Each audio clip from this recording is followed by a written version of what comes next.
Motivation కోసం అత్యున్నతమైన గ్రంథమేదైనా ఉంది అంటే అది శ్రీమద్ భగవద్గీత. అర్జునుని ఎదుట స్థితి ఎలా ఉందంటే అతను లోలోపల చాలా బలహీనంగా ఉత్సాహహీనంగా ఉన్నాడు. అప్పుడు కృష్ణుడు అతనికి ఉపదేశిస్తాడు. ఇది నిజమైన మోటివేషన్. కృష్ణుడేమన్నా ఇలా అంటాడా, పద వేగంగా పోరాడు, నీవు గెలిచే వరకు పోరాడు? ఇలాంటి శ్లోకాలేమైనా ఉన్నాయా గీతలో? లక్ష్యం సరైనదై ఉండాలి. లక్ష్యం సరైనది అయినప్పటికీ మీరు లక్ష్యాన్ని మర్చిపోతుంటే అప్పుడు మీకు మోటివేషన్ కాదు, స్పష్టత, జ్ఞానం లాంటివి అవసరం.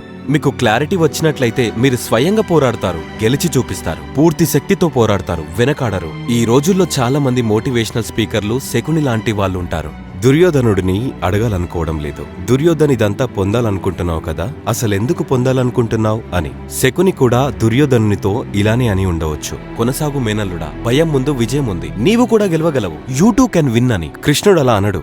శకుని తప్పకుండా ఇలానే అని ఉంటాడు. శకుని తప్పకుండా ఇలానే అని ఉంటాడు. అందుకే శకుని ఏం చెప్పినా అందుకు సంబంధించిన ఆనవాళ్లు కూడా లేవు. శకుని గీతాన్ని ఎక్కడైనా ఉందా?